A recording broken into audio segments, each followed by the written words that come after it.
Bem-vindo à Comissão Executiva. A maioria absoluta conquistada por Miguel Albuquerque na Madeira pode estar em risco. O último deputado do PSD foi eleito apenas por uma diferença de 5 votos. Hoje, a Assembleia de Apuramento das eleições para recontar os votos brancos e nulos.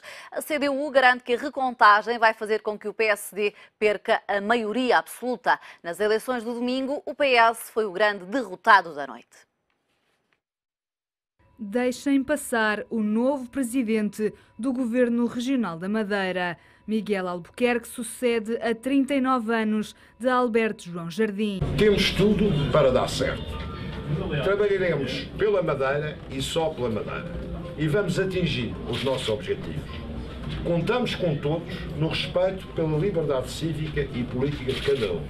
Eis o novo ciclo que hoje se abre. Temos de revitalizar a nossa economia, aliviar a carga fiscal, combater o flagelo do desemprego, resolver as questões sociais da saúde e da educação, melhorar os transportes e acessibilidades, apoiar os sectores mais pobres e fragilizados da nossa sociedade. O líder do PSD regional conquistou quase 45% dos votos naquela que foi a 11ª maioria absoluta do partido na região, ainda que por apenas um deputado. O PSD terá perdido cerca de 15 mil votos.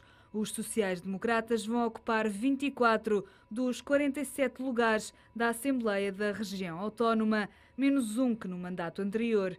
No discurso de vitória, Miguel Albuquerque prometeu um novo rumo para a Madeira, garantiu que vai romper rotinas e dialogar com a oposição. O novo líder madeirense terá ainda pela frente as negociações com o Governo da República para renegociar a dívida da região. Num escrutínio em que a abstenção superou os 50%, o CDS manteve-se como a segunda força mais votada, mas perdeu 2 deputados face a 2011. O partido de José Manuel Rodrigues falhou no objetivo de tirar a maioria absoluta ao PSD. Teve 13,6% dos votos e elege 7 deputados. A noite ficou ainda marcada pelo fracasso da coligação Mudança, liderada pelo PS. 11,7% dos votos e 6 deputados eleitos, um resultado que levou o líder dos socialistas da Madeira a apresentar a demissão. Entre as surpresas da noite está o regresso do Bloco de Esquerda ao Parlamento Regional, com 2 deputados, os mesmos que a CDU, que ficou a 5 votos de eleger um terceiro representante. Olhamos então para os resultados das eleições e procuramos aqui um pouco perspectivar o futuro da região com António Neto da Silva, empresário, Miguel Varela, professor universitário e Fernando Antas da Cunha, advogado. Aos três, muito bom dia, bem-vindos à Comissão Executiva. António Neto da Silva, alguns dos votos, como ouvimos agora na peça, vão ser recontados, os nulos e em branco. Se não houver maioria absoluta para o PSD, o caso muda de figura? Muda de figura porque, em princípio, fará coligação com um dos outros partidos, mas também a margem que existe para outro partido integrar membros no governo é extremamente reduzida. Portanto, nós estamos a falar da possibilidade de haver eventualmente um deputado a menos para o PSD da Madeira. Mesmo a Comissão Nacional de Eleições diz que é muito difícil que esses votos sejam decididos a favor da CDU. Pois, e portanto, claro que muda de figura, o PSD deixa de ter maioria absoluta, um governo com maioria absoluta, apesar obviamente das regras da democracia serem aquilo que são, é um governo que gasta muita energia a negociar com o seu parceiro da coligação, e, portanto, as coisas, respondendo à sua pergunta concretamente, mudam de facto de figura, embora não numa dimensão que me pareça muito preocupante, mas, de qualquer forma, esta vitória, se for vitória no limite, ou esta não vitória com maioria absoluta também no limite, pode ajudar o novo líder do PSD a rever um conjunto de coisas que parecem não estar muito bem relativamente à gestão dos dinheiros públicos da Madeira. Ou seja, a renegociação da dívida. A renegociação da dívida, por um lado, os gastos enormes que o PSD tem na Madeira, nós não nos podemos esquecer que a dívida do PSD Madeira, segundo os números que eu tenho, é 13 milhões de euros, o que não é normal para um partido político numa região tão pequena geograficamente. Miguel Varela, assumindo que esta recontagem dos votos não vai alterar a maioria absoluta, é a 11ª maioria absoluta do PSD na Madeira, não é já a Madeira de Alberto João Jardim, mas continua a ser a Madeira do PSD. Sim, continua a ser. Eu até penso que a Madeira confunde-se com Alberto João Jardim e confunde-se também com o PSD. Portanto, e Miguel Albuquerque confunde-se com Alberto João Jardim? Eu acho que tem algumas parecenças, no fundo tem algumas parecenças. Sim, tem até no próprio estilo, acho que existe ali. Aliás, o próprio Miguel Albuquerque foi autarca no tempo de João Jardim, do Funchal, não é? Que é a principal autarquia da Madeira. Apesar e durante 18 anos. Sim, e durante 18 anos. Portanto, o PSD acaba por... É que a Madeira tem particularidades muito próprias. Acaba por ser também uma espécie de nicho de mercado ali eleitoral. Porque até esta questão da recontagem, se nós formos analisar friamente os números, estamos a falar de 250 mil eleitores, dos quais votaram menos de metade. Portanto, uma recontagem de 120 mil votos, acho que permite uma margem de erro muito pequena. Portanto, acho que o PSD não vai perder essa maioria absoluta e, como diz o António, se perder, quer dizer, estamos a falar de um deputado, portanto, é praticamente metade do Parlamento Regional. Mas no caso da abstenção, há aqui uma ressalva dita pelo representante da República da Madeira, que há 40 mil eleitores fantasma e que isso pode ter influenciado este valor elevado da abstenção. Isso é uma polémica já muito antiga, já no continente se diz a mesma coisa. E, de facto, quer dizer, a população portuguesa, que neste momento é estimada em cerca de 10 milhões e 400 mil habitantes, nos cadernos eleitorais para o país inteiro, incluindo as regiões autónomas, são 9 milhões e 800 mil eleitores. De facto, parece-me exagerado, não é? Porque as pessoas com menos de 8 anos não estão recenseadas e só essas representam mais de cerca de 1 milhão de habitantes. Portanto, pode haver aqui, de facto, alguma questão de atualização, de alterações de morada, não sei, de facto, isto merecia se calhar uma revisão também dos cadernos eleitorais, mas eu penso que é feito, isso é feito pelos órgãos próprios. Agora, eu acho que não há qualquer tipo de dúvida que a abstenção também é um fenómeno que tem vindo a subir, não só em Portugal, mas em toda a Europa, com a grande e crescente desidentificação que as pessoas vão tendo com os partidos tradicionais. Eu acho que a única leitura que se pode extrapolar, de facto, das eleições da Madeira para as eleições aqui no continente é exatamente essa. O desinteresse também chegou de facto à Madeira. Quer dizer, mais de metade das pessoas não votam, não é? E não se identificam, de facto, com os partidos tradicionais, perdem votos para aquelas forças alternativas de cidadãos, como nós vimos com o Juntos pelo Povo, não é?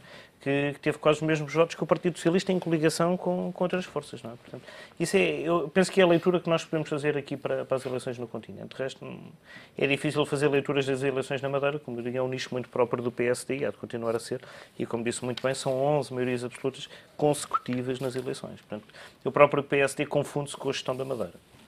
Fernando Antas da Cunha tem a mesma perspectiva? O eleitorado da região da Madeira está tão habituado a votar no PSD que para já não admite ainda uma alternativa? Não só está habituado, como parece claramente existe aqui um medo generalizado dos habitantes da Madeira de votarem noutro partido. Não nos podemos esquecer que a maior parte da população da Madeira é empregada do Estado. E por isso qualquer alternativa que venha... Está, salvo erro, quase ao nível de 80% que trabalha para a Administração Central. Quando nós estamos a falar de uma população de cerca de 260 mil eleitores, em que 80% deles são empregados da própria região autónoma, é evidente que há aqui, que poderíamos até chamar um pouco um conflito de interesses, porque é o próprio... Se vier alguém de fora e que queira revolucionar, porque é necessário em termos de contas públicas esta situação ser alterada, vai tocar a cada uma daquelas pessoas que está a votar naquele partido político em concreto que levou a que 80% destas pessoas fossem empregadas de instituições da região autónoma. Votar no empregador. Exatamente. Portanto, este é o primeiro ponto.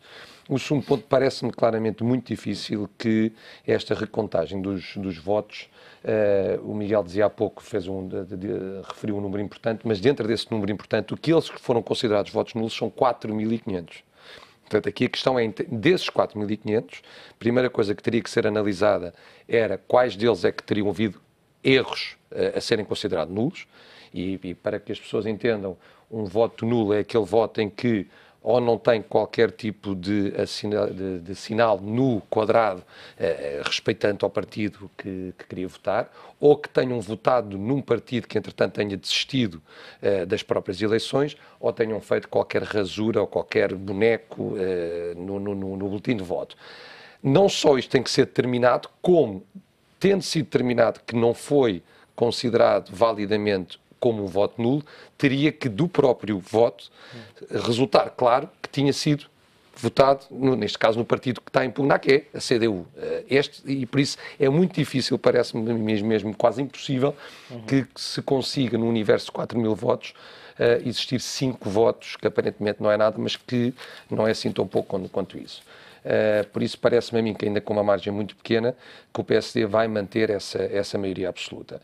Agora, realmente, parece-me que a questão aqui, houve aqui, quando se zangaram as comadres, que é o Alberto João Jardim e o Miguel Albuquerque, há de facto aqui um distanciamento, aliás, já o próprio Miguel Albuquerque já está a chamar pessoas que foram afastadas do partido para novamente integrarem o Partido Social Democrata, novamente. Portanto, está aqui uma descolagem, mas há uma coisa que é embrionária, quer dizer, é que foram muitos anos do mandato de Alberto João Jardim que as pessoas, pelo menos as 2 gerações que normalmente comandam e que estão ativamente num país ou numa região, não se vão esquecer desta pessoa tão rapidamente, e por isso isto vai ser um processo muito longo e que vai ter grandes desafios. Não pode haver um corte radical até para a população? Não, poder, devia até poder, porque eu acho que deveria poder, porque, aliás, eu não desconhecia este número que o António acabou de referir aqui inicialmente, que o Partido Social Democrata na Madeira tem uma dívida de 13 milhões de euros, é uma coisa que eu desconhecia em absoluto, e é óbvio que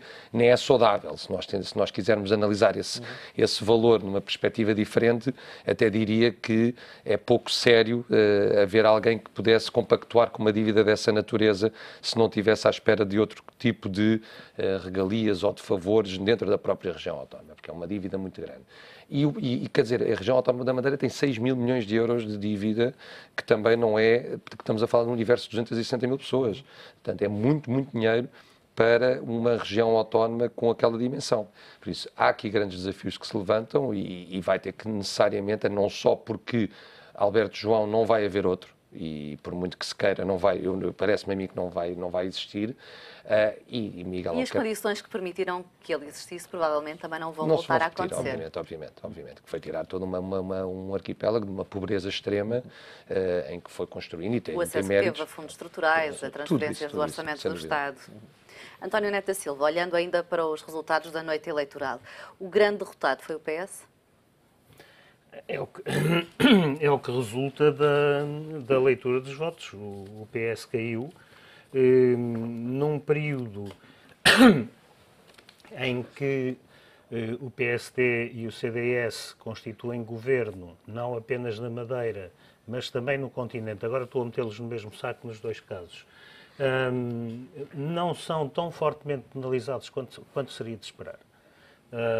Aliás, acharia abusivo extrapolar para o continente, mas de qualquer forma os políticos a nível do continente, na área do PSD e do CDS, não deixarão de tentar extrapolar e até de, eventualmente, encostarem à figura de António Costa a responsabilidade deste desaire do PS na Madeira, depois de períodos muito duros que nós temos passado com a política chamada de austeridade que nos tem sido imposta pelos partidos da coligação.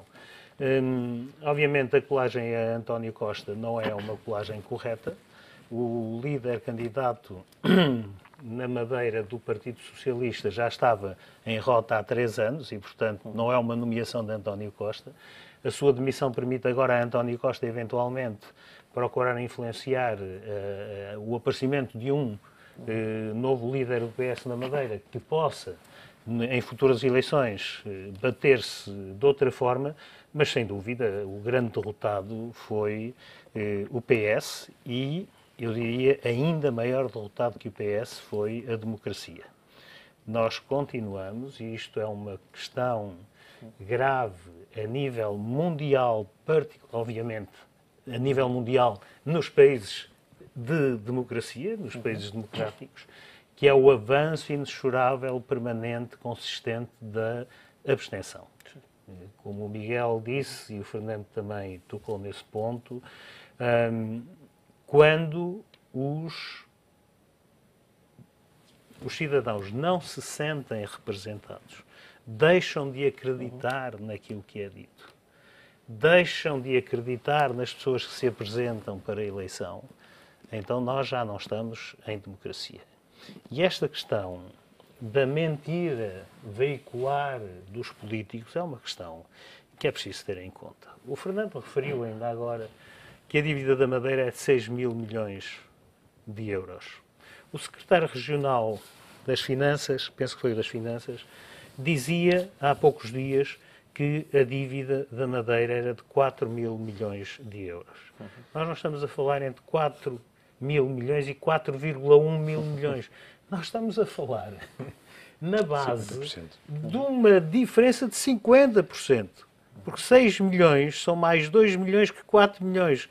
Ora, 50% de 4 milhões são 2 milhões. Aliás, como é que é possível, até hoje, quer ou de um lado ou do outro, se andar nestas mentiras? É evidente que a população, pura e simplesmente, vira as costas à democracia. Até hoje, Alberto João Jardim diz que não houve ocultação da dívida, mesmo quando houve o programa de assistência financeira e quando Vítor Gaspar era Ministro das Finanças, continua a dizer que houve um erro de contabilidade. Eu não andei a analisar a contabilidade e, portanto, não vou dizer nada sobre essa parte. A única coisa que eu digo é que alguém está a mentir. Mas dos dois lados são políticos que estão a mentir.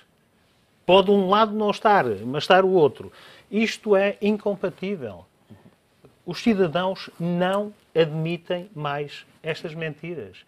E mais, nós podemos estar a caminho, com o reforço permanente da abstenção, podemos estar a caminho de uma situação em que a população comece a ficar à espera de um salvador nacional. O Alberto João Jardim, que era um homem espertíssimo, era um salvador nacional da Madeira. Não podemos, dentro de um quadro democrático, mas era um salvador da Madeira. Com 80% da população empregada no serviço público, obviamente o conceito de democracia está um bocadinho tocado. E não vamos aprofundar muito mais. Agora, o que é absolutamente preocupante, e é preciso acabar com isto, são as mentiras permanentes dos políticos. São pessoas que não têm qualquer pejo em estar a falsear os números na ordem dos 50%, e isto é absolutamente inaceitável para a população e para a democracia. Miguel Varela, para além da expressão da abstenção, acha que o facto de ter havido uma grande expressão de votos até para forças políticas mais pequenas poderá também estar relacionado com esta falta de crença dos eleitores nos principais partidos do arco da governação? Claramente, sim. E subscrevo integralmente aquilo que o António disse, e isso de facto tem-se vindo a sentir, como disse há bocado, não é na Madeira só. A Madeira aí, de facto, é um cluster, é só um exemplo daquilo que se passa, como eu disse, em Portugal e em toda a Europa.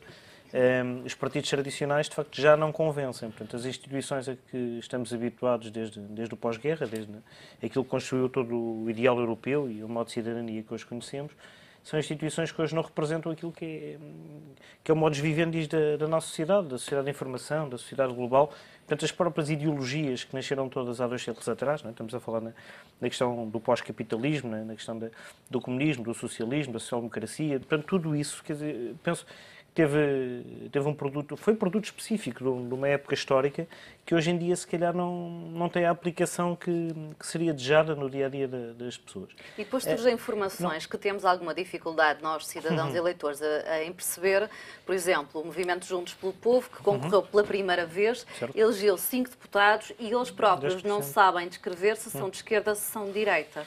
Pois exatamente, a questão é exatamente isso, o que é esquerda, o que é direita hoje em dia, não é? Que vários filósofos já defenderam isso, quer dizer que não, é um espectro ideológico muito limitado, a esquerda e a direita, não é? Porque há coisas que pode haver em cima, pode haver em baixo, pode haver no meio, quer dizer, estão a esbater-se as diferenças claramente. Temos às vezes partidos socialistas a fazer privatizações também, não é? Temos partidos sociais-democratas às vezes até com políticas mais de esquerda do que partidos socialistas. Portanto, aliás, tivemos um PSD Madeira com Jardim a fazer oposição ao PSD do continente.